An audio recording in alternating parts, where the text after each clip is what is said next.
राहुल एक बहुत ही होनहार लड़का था, जो हमेशा ही ईमानदारी के साथ अपनी पढ़ाई पर ध्यान देता और हमेशा अपने पिताजी के काम में मदद भी कर दिया करता था।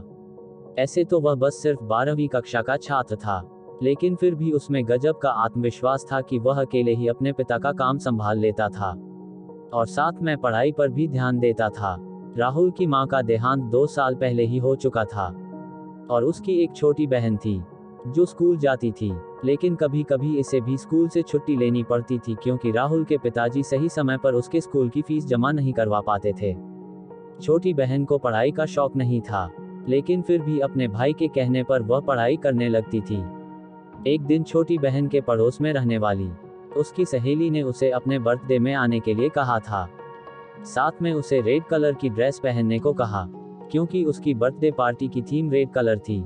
राहुल की बहन इतनी समझदार नहीं थी और वह बार बार अपने भाई से जिद करने लगी, भैया मुझे नई ड्रेस खरीद कर देना, कल मुझे अमृता के बर्थडे में जाना है जहां रेड कलर पहनना होगा।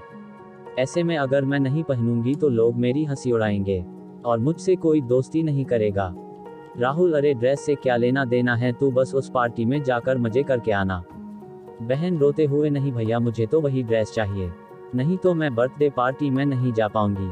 राहुल अपनी बहन से बहुत प्यार करता था और इसी वजह से उसने अपनी बहन के लिए नई ड्रेस ला कर दे दी, जो लगभग 1500 रुपयों की थी और जिसके लिए उसने अपने दोस्त से उधार भी ले लिया था। ऐसे तो वह बहुत स्वाभिमानी था, लेकिन अपनी बहन के आगे वह कुछ भी नहीं कर पा रहा था। राहुल के पिताजी, तू अपनी बहन को बिगाड़ते जा रहा है, दिन ब दिन उसकी ख्वाहिश बढ़ती ही जा रही है। देख बेटा, उसके अंदर भी तो यह समझदारी होनी चाहिए कि वह हमारी मजबूरी को समझ सके, हम इतने पैसे वाले नहीं हैं।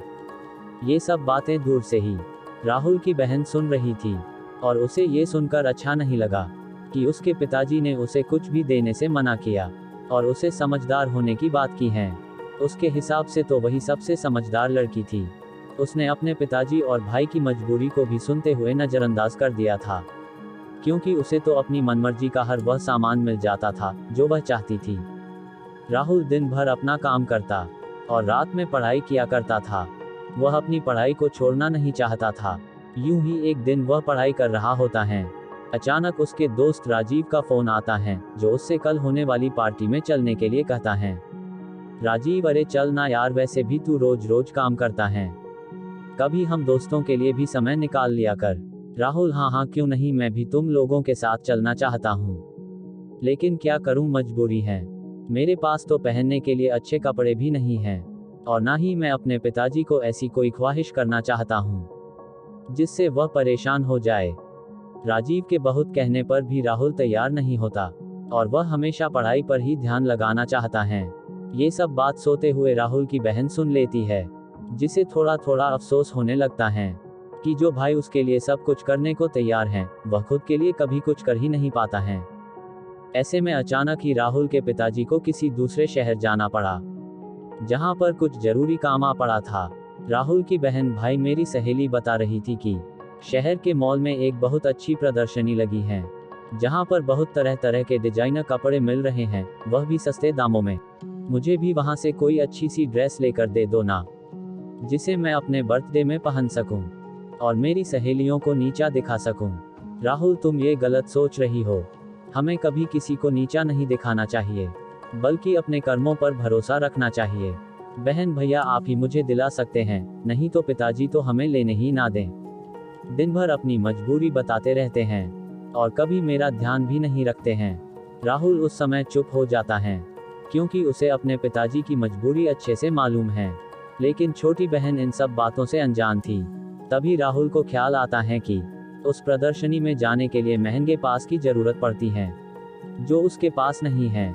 ऐसे में वह दौड़कर अपने गुल्लक को टटोलने लगता है और एक एक करके पैसे जोड़ने लगता है, ताकि वह अपनी बहन के लिए उस प्रदर्शनी के पास उपलब्ध करवा सकें। ये सब देखकर राहुल की बहन का कलेजा फट पड़ता है और उसे जोर से रोना आ जाता है।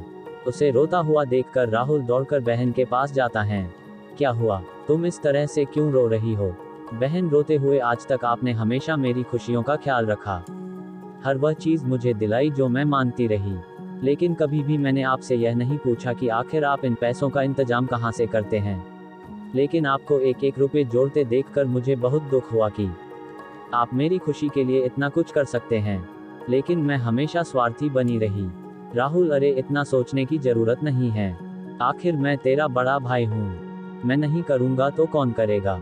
बस उसी वक्त राहुल की बहन दौड़कर अपने बैग से एक चीज निकाल कर लाती है और राहुल की आंखों में हाथ रखकर कहती, मैं आपके लिए कुछ लेकर आई हूँ। इस बात से राहुल चौंक जाता है और जैसे ही वह अपनी आंखों से बहन का हाथ हटाता है तो देखता है उसकी बहन उसके लिए एक सुंदर सी शर्ट लेकर आई है।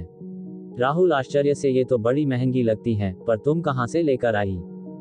बहन, आपने जो मुझे थोड़े थोड़े करके मेरे खर्चे के लिए पैसे दिए थे ना, मैंने उसे ही जोड़ कर रखा था कि मैं उससे अपने लिए कोई अच्छी ड्रेस खरीद लूंगी।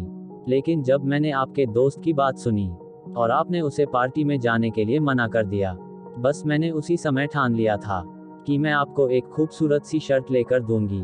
उम्मीद करती हूँ आपको ये शर्ट पसंद आएगी। राहुल खुश होते हुए, अरे ये तो बहुत ही अच्छी है, मैं तो सोच भी नहीं सकता कि मेरे लिए कोई इतना भी कर सकता है।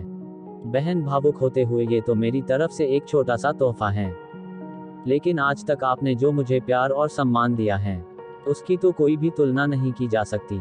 अब मैं हमेशा आपका और पिताजी का हाथ बटाऊंगी और कभी भी फिजूल खर्च नहीं करूंगी। वह बात सही है, जितनी चादर होती है हमें पैर भी उतना ही फैलाना चाहिए।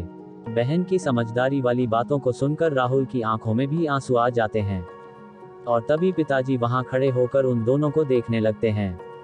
अब पिताजी की आंखों में भी राहुल के साथ साथ बहन के लिए भी गर्व के भाव आ जाते हैं और वे दोनों बच्चों को गले से लगा लेते हैं।